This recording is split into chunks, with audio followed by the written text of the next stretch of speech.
So good afternoon, good morning, good evening, event professionals or MICE professionals or passionate people from the meetings and events industry and beyond. Welcome to the 5th edition of the B2B Influencer Marketing chat series. My name is Mariska Kestelo and I'm the founder of Word of Mice. And of course, I'm very passionate about B2B influencer marketing, and that's the reason why I created this weekly series to talk with people from the industry and beyond about this topic.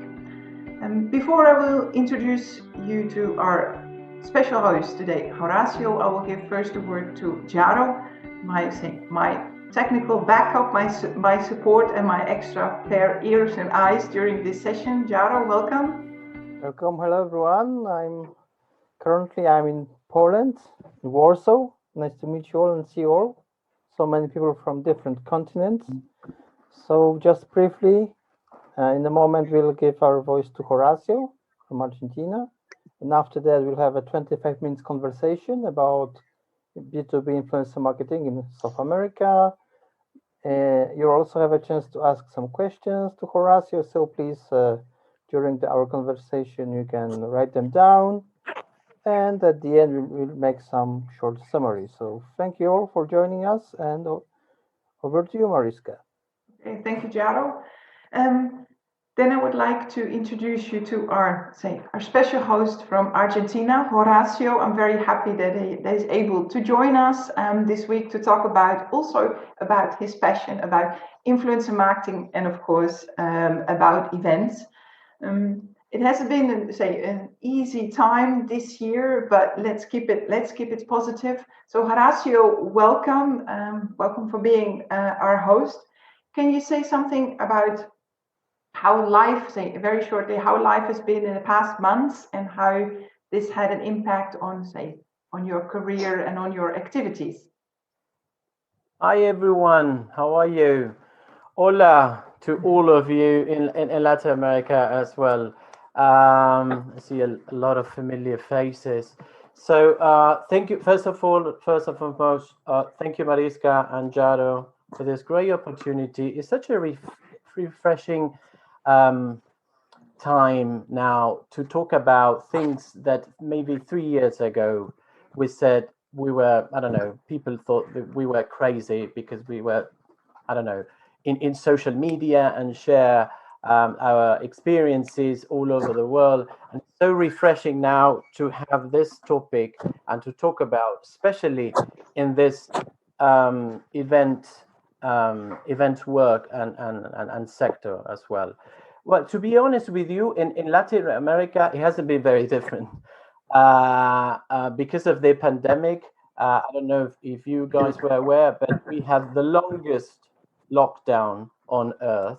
It was plus of 200 days. So Incredible. It was unbelievable. But to see the bright side of it, I like and I really enjoy reading different reports from different sources. And I think that after reading a very interesting report of an agency in South America that has offices in Mexico, in Argentina, in Colombia, they're called B Influencers. Of course, it's an agency that gathers all the influencers all together, and then they offer their services to different brands. And of course, they come up with the same, I would say, result, that it was that during this pandemic, all over the world, the influencers, or as I would like to call it, content creators. Yeah, thank you for letting that know, because I know that a lot of people who are listening, I think, still perhaps might have a wrong perception about influencers, perhaps to say more like you said, content creators or industry experts, or at least people with a knowledge and background in the industry. And that's the thing, because I don't feel myself as an influencer. I mean, what I do and what I really like and enjoy is just creating content within my sector. Yeah. So that's why I see, and we'll talk about later on, why I think this is the best time to become a content creator in the mice industry. And well, about the report, you realize that most of them really agree that the influencer during the pandemic was tested, and most of the time they were tested because they previously they have their own community. And just two words about content creators and influencers. It's not about the amount of followers that you have. Of course, it's the quality of the people of your own audience. Okay, so when you talk about content creator, it's not about followers. I don't have like 25,000 followers. What I do have is a nice audience that I feel comfortable with talking. And when you are a content creator, you have to have clear three things. You can inform, you can entertain, and also you can teach. So if you have those three things in line, you're going to start building your audience. Yeah, thank you for mentioning that the difference between the number of followers and the quality of your audience, because there's still a lot of people who assuming that influencer marketing is about the number of followers and that you have to have, say, at least 5 to 10,000 people in your network to have that impact. I always say people even without a social media network have an influence. Because we all influence each other. So I think it's very good that you're mentioning it's about the quality of the people who are in your network and that are relevant people who understand our industry or even people from outside your industry. Yeah, and you know what? During the pandemic, they were tested because, of course, everybody was on their phones, on the social media. Nobody was working, or even if they were working, they would like to have some free time. So there were more people involved in social media, and they were tested because they realized that they have to create more content about different things. I follow different kind of people, and for example, on the travel side, an Argentinian gal that it's a previous.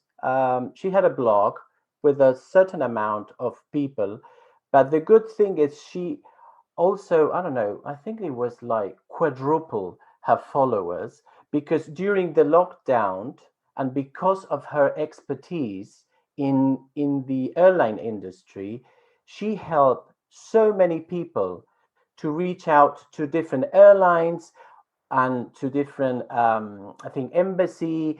They make different groups because they were locked down and they were outside and they didn't know how to come in to the country, and she quadrupled the followers. And I talked to her because she's a friend of mine, and she had almost like more than 600 messages in less than 48 hours. But wow, that's yeah, really amazing by just sharing the story and by reaching a yeah, helping hand. But there are a lot of influencers, and I think also Naomi is joining, who was our host last week. A lot of people have increased their number of followers or increased their network on the different social media platforms, where despite being, say, an influencer content creator or not, because we were forced to be online, and this was the only medium that we had to keep in touch, to maintain the relationship, and of course to increase our audience. and I think during the pandemic, brands need to be present. They need. I mean, there was a need, and it is a need, to be connected with the people. But sometimes I know, and especially we guys that we are on this world, it was difficult during a lockdown to communicate, for example, a DMC about their services or even a hotel. Let's be honest. I mean, I still watch hotels.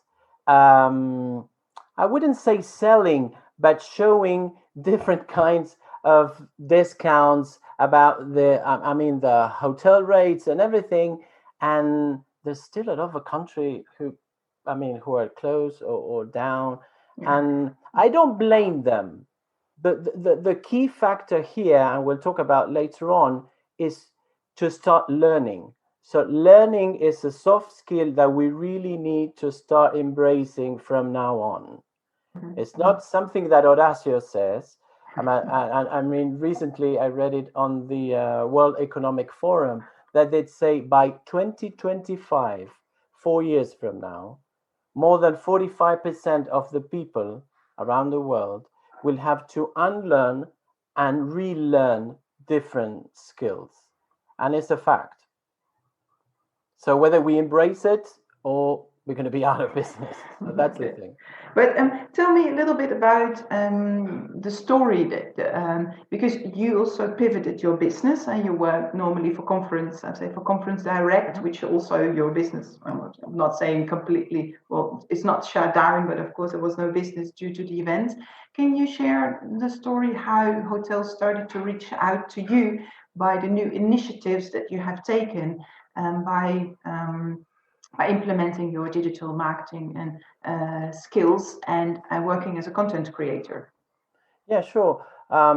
Just briefly, 3 years ago, when I start watching my kids, I have 3 kids, teenagers, and although we have teenagers, we realize that they behave in such a different way that sometimes we don't even understand.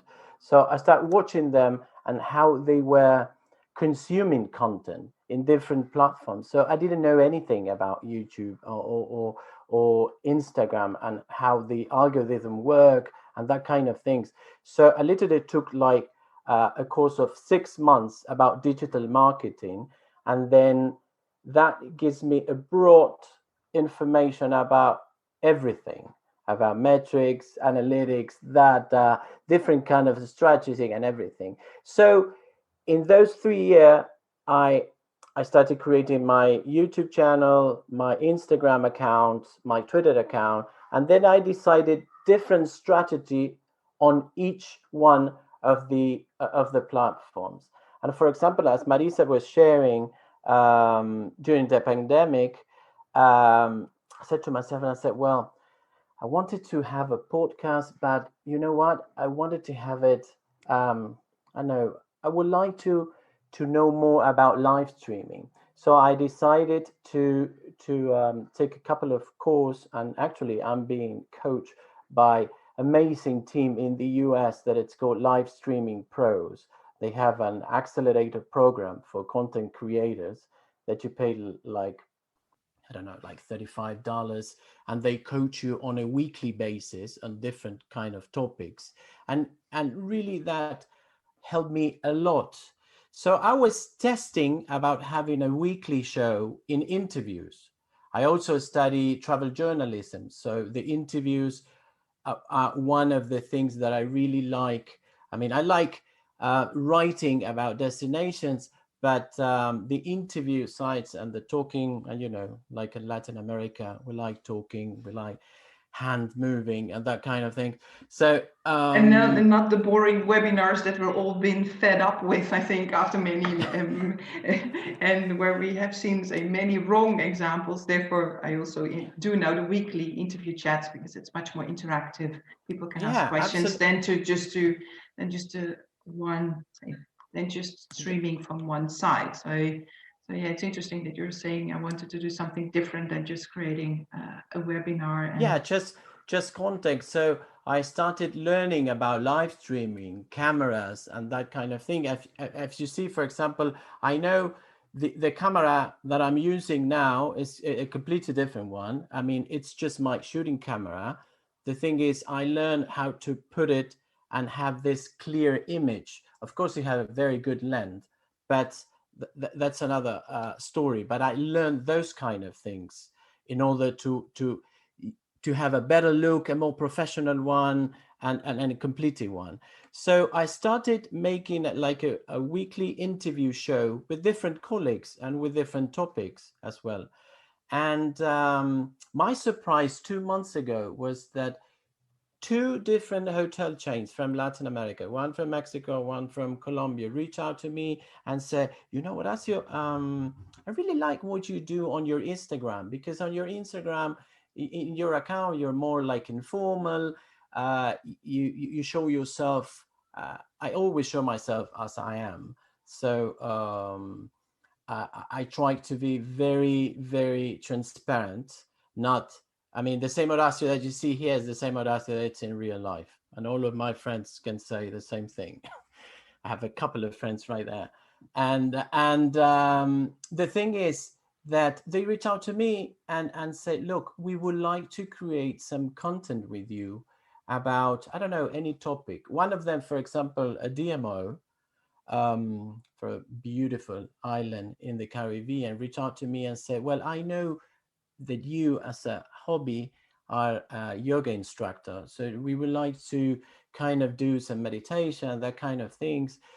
So when we start talking, I said, look, let's gonna do another thing. I mean, during the pandemic, everybody was a teacher in workouts. Everybody was, I mean, a cooker, or I mean, you name it. So let's gonna do something different. And this is the real value of the content creator. When a brand approaches to you and you kind of have the temperature of the audience, and then you talk to the brand, and then together you co-create the content itself. I mean, I believe, and I'm positive about this, that the influencer and the content creator is the marketing mix between the brands, you know, and their objectives as well. So you can help them out. So instead of doing just one simple yoga class, we managed to perform a workshop about mindfulness, because I talked to them and I said, look, there's a lot of people out there, especially my colleagues, that they don't have a job. They don't know what to do. A lot of brands don't feel, because of the lack of knowledge, but they don't feel empathy about these people. They just keep selling and keep selling and keep selling, so they don't hear what they're struggling now. So why but don't is it we... also, sorry to interrupt, but is it also not about, it's all right. because our industry is also looking for ideas and suggestions. I think that also a lot of hotels and DMOs and DMC are stuck. What I see, a lot of people would like to see that perspective that we're all missing. I'm now in the Netherlands. We're now in a full lockdown since it's never happened before. I think a lot of hotels, DMOs, DMCs, and other companies have lack of perspective, lack of ideas. And I think then you as a content creator come with refreshing ideas and said, hey, this might be an option to collaborate. I think that our industry sometimes also need the creativity of content creators, creativity of say in general the influencers, to make that co-creation, because I think it's very difficult nowadays to remain positive and see that the light at the end of the tunnel. Of course, but the whole idea, it was to do something different and to add value.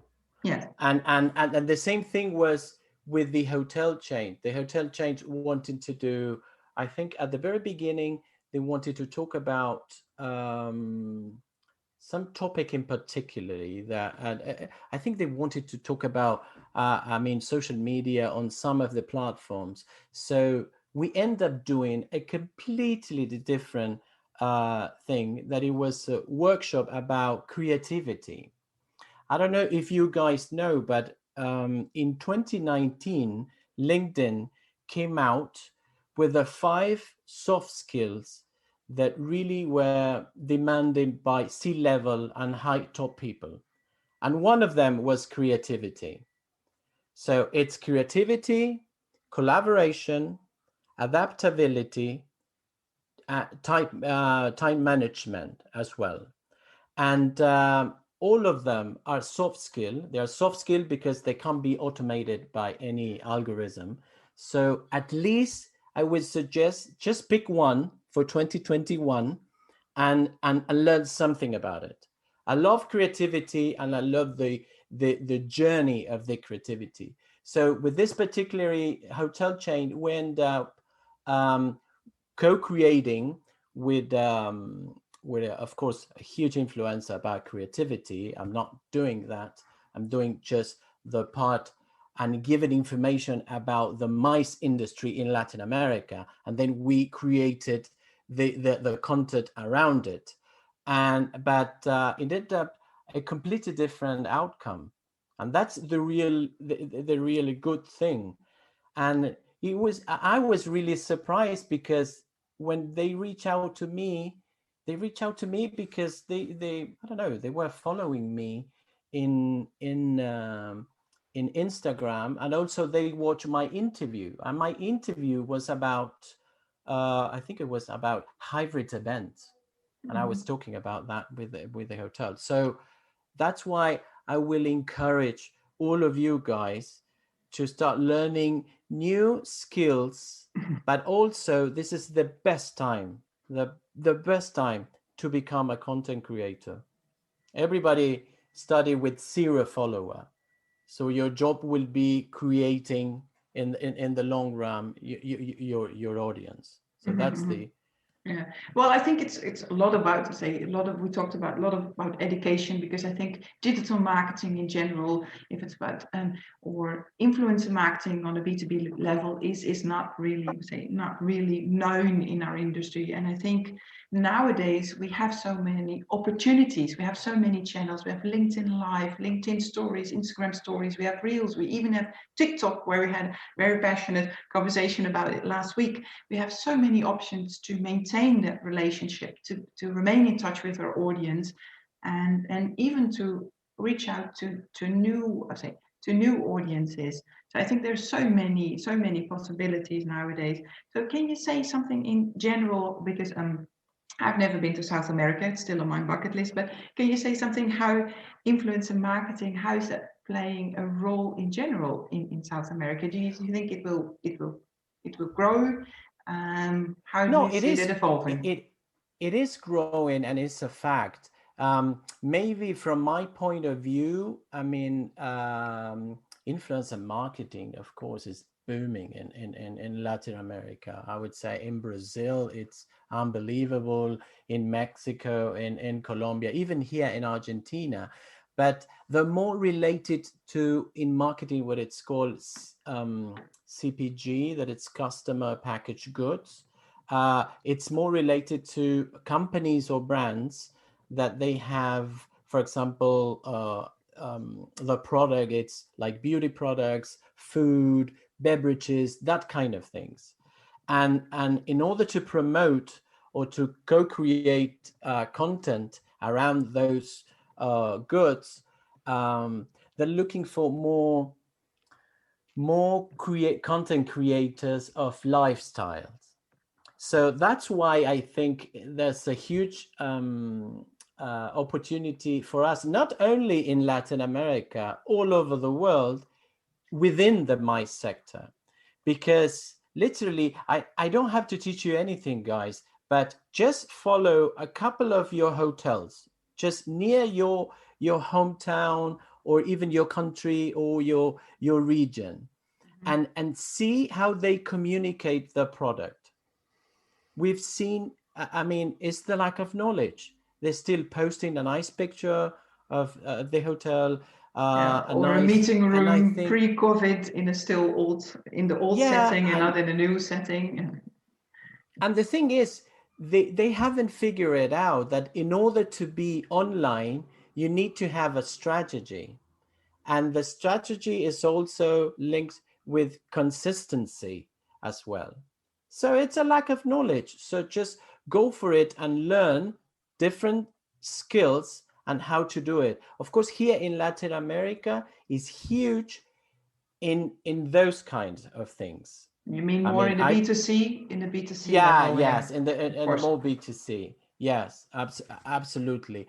But the thing is, when I follow, and this is the reason why an audience and an audience is so important. An audience would like to have, technically the content creator, the difference between a content creator and a normal person that talks in social media is the content creator creates his own community. Yes. And the engagement rate that he has is on a higher level. So that's those two reasons why somebody should be called a mini influencer or a content creator. So if the audience feels empathy with this influencer, of course they will share and they will follow. So that's the thing. So what I see now is if we have some people from hotels or even suppliers, I will encourage you guys to pick and make partnerships with content creators in the MICE industry, because you can co-create different contents that it will be relevant to your audience. I mean, here hotels maybe they work with people of, like I say, more like V2C, and they encourage people that have 25,000 or 1 million followers to the hotels, and our industry is completely different. It's true, but I really like what you said. Reach out to the hotels and create partnerships, because that's also one of the words. I think there's a lot of now space for solidarity due to the pandemic, and space for collaborations and partnerships, and also people are now willing to learn new skills because they see the push and the urge, the need to change, to be more online and to be more digital. Absolutely. And you guys, especially in Europe, you have such an amazing guys like, Giulio Solaris from Italy now. He lives in the US, but Sabrina Myers, Irina Graf from the Mice Guru. I mean, even Naomi Rose. Naomi started with the TikTok. So that's the people that you should approach to, because they have their own audience within the mice industry.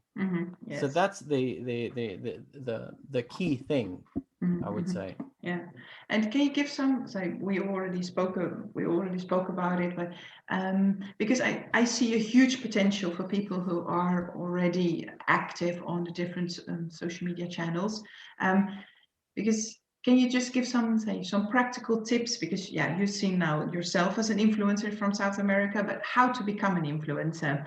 Can you give any tips for people who are listening and perhaps might lost their jobs as a supplier or perhaps as an event planner? Because I see a lot of work and a lot of potential for content creators or people who create those partnerships with hotels, with suppliers. Well, first of all, I would say try to find something that really resonates within you. If you like, I don't know, but also there's so many platforms and so much noise around it that try to find your what it's called, your area of authority, something that you really like, but something that you can talk about that. For example, when I started my YouTube channel, of course, there's a lot, absolutely. I mean, a lot of channels in YouTube about travel. My YouTube channel is completely different. It's about a meeting planner traveling, and shows why I decide that tour when I'm in Hanoi in Vietnam, and why I would like to offer this to my client. And it's a kind of a more like a trip advisor of the MICE industry, why I pick this hotel rather than this this one, and why I like this region in Miami better than the other one. So try to find, there's so many channels as well, but trying to find your niche. Try to find your niche and your area of authority. if you feel comfortable because you are a very good critic, for example, and you have writing skills, let's start a blog. Never is too late. I mean, there's never too late, especially on this niche that we are.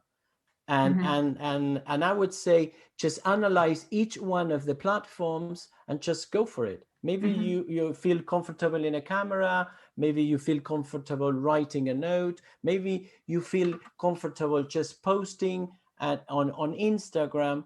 But I think the most important thing would be make it authentic. Make it an account that is human as well. That is a human, I mean, just behind those pictures. Yeah, I think that's a very good point, because we're all today online and we do business because we trust each other. We do business because we know each other. So people are more likely to do business with others, humans, and people who know you, have seen you perhaps at a trade show, even it was a couple of years ago, or perhaps they've seen you in another interview or listened to one of your podcasts. So I think it's very important what you say, the human connection, and make it really authentic. We've already covered, I'll say, almost 30 minutes of conversation, and I saw that a couple of questions already popped up in the chat. So we'll go to Jaro. I saw one of the questions. Yes, I have a question from Levi. Can you please discuss the value of pre-recorded content versus live content? Well, for me, it's completely different. The pre-recorded, it's okay if you would like to teach something, for example, if you would like to make like a tutorial. Let's say you're a meeting planner and your expertise would be contract negotiation. So I would personally make a recorded video. But for example, if I would like to talk about something like, I don't know, different platforms now for hybrids events and that kind of themes that you need conversation and interaction, just do it live. That's the thing. That's the beauty of live streaming. When you have your audience, and then you can interact with each other like this. I mean, we're tired of webinars and listening to one person, that kind of things. We would like to be involved. So that's So I think it all comes to the answer comes to what is the purpose of the absolutely. Absolutely. For me, are two different things, and it depends what you would like to accomplish. Yeah, of course. And either way, they're great. Yeah. So another question is, how do you perceive podcast? Is it worth creating and recording once? Of course. And podcast, to be honest with you guys, I read the most profound book that it's called Crushing It. It's by Gary Vaynerchuk. Gary Vaynerchuk is such a crazy guy from the US that he studied online. He's a genius. I think that's an underestimation, a crazy guy. Yeah, no, a crazy guy in the good way. But I mean, he started being online like, I don't know, like 12, 15 years ago with his dad wine shop. And now he's a multimillionaire with a media that it's called Vaynerchuk Media. But he wrote that book that it was so profound for me and for a lot of content creator. It's called Crushing It. You can download it on Amazon. I think it's even $5 or something like that now. But it's so good because he talks about the content itself and a lot of views. And believe me, about podcasts, I'm saying this introduction because podcasts is something that I personally think it will grow and grow and grow. And the reason why is because you can listen to a podcast while you are walking, on your daily routines, on your gym, on your when you're driving, you can literally hear things. So audio is so important because we as human that try to multitask most of the time can still enjoy that content. That's why in hybrids events, we're going to start seeing more and more recorded sessions, because maybe we don't want to watch it because we don't have the time. But yes, we will have the time if we record it, download it, put it in our phones, and then we can watch it while we are picking our kids. Mm-hmm. So that's the thing. That's what I do. So I think that podcast will be absolutely booming. Mm-hmm, mm-hmm. Okay, interesting. And I can also share something why you should record your own podcast. I will give you actually an example. Yesterday, or no, before yesterday, I had an interview. I was interviewed by the healthcare industry about B2B influencer marketing and the role of social media.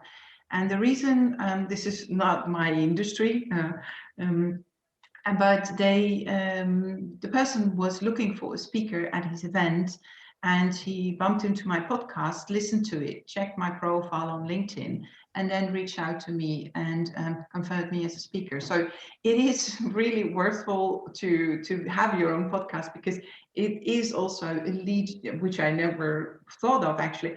It is also a way to generate leads and also to be visible as a thought leader, or to invite yourself also at different podcasts. You don't need always to have your own podcast channel, but it is also a way to be visible, and also to, of course, to maintain in touch with your audience. So I can really recommend it to do your own definitely podcast. Well, podcast is on my 2021 objective list. But to be honest with you, when we are about content, and this is okay, especially to talk about this subject as well, is don't be afraid if you are doing, I don't know, an interview or a live streaming. And at the very beginning, of course, some of your friends will show up, a few people will show up. The thing is, we as consumers, for example, have to realize that as we have such a huge amount of content around the world, our content, our professional content, it will be what I call like a Netflixation of our content. You know, Yeah, it's I going to be like on that demand. word. We should write that down, Netflixation of the content, because I really like that. I like that word. Because maybe you don't have the time to watch it, but you're interested in that topic. Okay, so I put it aside and then I watch it later on. That's what I do. I mean, most of the time, I don't watch. I mean, I watch a lot of things, but I do. I mean, I'm focused on different things on a daily basis. So that's why we have to think about that. We're going to be consuming on content on demand. So So we have a question from Naomi. I'll get back to it, but also got a question we received via email. So Horacio, can you answer? Sure. How to start and create a mini studio in my home or flat? What gear do you recommend for the beginners?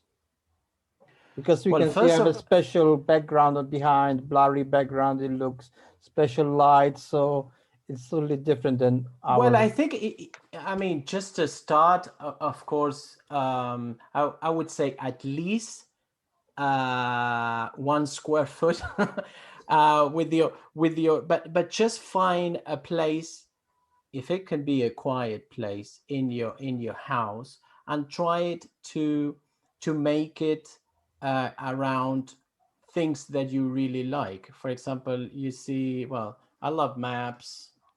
This is my lamp. I have a yoga things.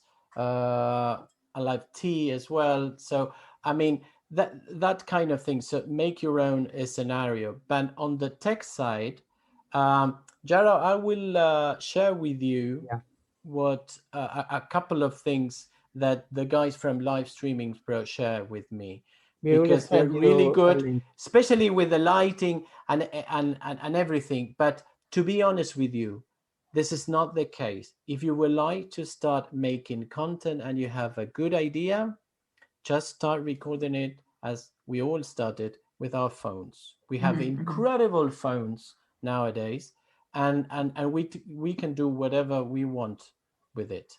So of course, I mean, a camera and a light, that would be great. The rest, of course, is an additional one. Yeah. But I mean, as long as you have a space, I mean, a good light and a camera, you can start right away just making content. Yeah, I like what you said, because a lot of people sometimes invest a lot of money and then don't use the tools.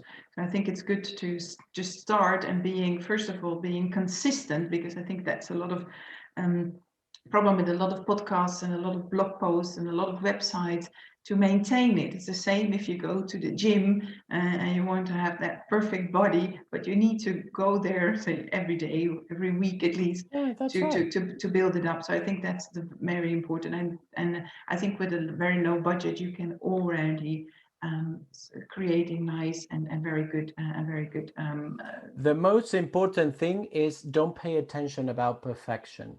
Yes. Perfection doesn't exist. Perfection doesn't exist.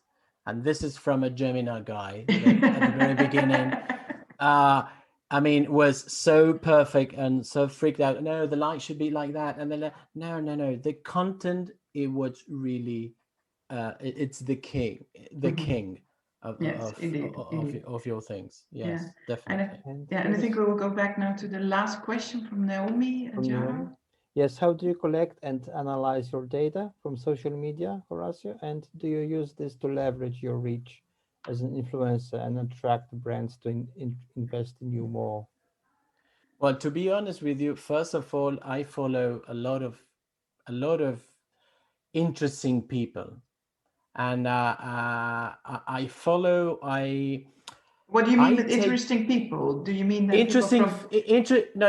Like Gary Vee or like other people from the industry? I follow. No. I would say a mixture. Interesting people is I look for people that have, I wouldn't say the same interest, but I follow people that have, from my point of view, an authority of their topics. So, and I don't care about the followers. I mean, so I take this as a job on a daily basis, 1 hour a day. I watch absolutely everything, guys, and I interact and that kind of things, and I learn a lot of reports, and that's the kind of thing that when I mean, maybe it's a misconception, but there's a lot of things, it's a generation thing as well, that when you are too much on social media, it's like being a teenager and you're wasting your time. And believe me, not anymore. That's what I used to think about that, but it's totally a misconception. Well, yes, what I do is I read a lot, but also I watch YouTube channels, different kind of influencer on different topics that I'm really interested in. And just answer, because you ask also about the data. Is there something you would how do you collect the data? Were you just watching each platform, or is there one platform where you combine? You mean that my personal data? Yes. Yeah, of course. I mean, when you start learning about each one of your platforms, data, and that's what I really like about digital marketing, it's really the key. This is why you do this, because whether you learn, you execute, you measure, and then you repeat that process. But data is really important, and we as human are not really used to change the course of action in a certain amount of time. So we have to be used to that. I mean, because that's what data helps you. When you're watching your data, it gives you so much information. So on each one of the platforms, you have the possibility of turning into a business account. If you have a business account, which is free, is the same thing, you will have analytics. And of course, you have to learn how to read it, but on each one of the platforms is really important to see your analytics on a weekly basis, I would say, and then you can shift. Because this is what you're going to start doing if you want to create content. You have to learn something, you have to execute, because if you learn it and you'd execute, you don't do anything. And then you have to measure. Once you measure and you see the results, you can shift or you can continue. Yeah, like we call it the A/B testing in marketing, like they say, with trial and error. I see we have already 1 minute over time, and I think we can chat a lot more about influencer marketing or content marketing, digital marketing, and of course about our passion of the industry. If you have any more questions, you can send them over to us, and we and Horacio will reply to those. Well, Jaro, you do have my link. We all have all your contact details, Horacio. So first of all, a big thank you, Horacio, for joining us and for sharing your passion and knowledge about this topic. Thank you. Of course, thank you, Jaro for being my great support and backup. And of course, to all the participants, thank you so much for engaging, for your questions, and for joining us. We will take now a break between Christmas and New Year's Eve. So the next session will be on the 14th of January, where we will talk with Helen Moon from the UK about the role of marketing, but also very interesting, the role of well-being in our industry, which is also going to play a bigger role. So thank you so much for watching and for joining us, and see you in the new year. I wish you all a very happy Christmas and a lovely, happy healthy, guys, and eventful 2021. See ya. Absolutely. Cheers. Bye-bye.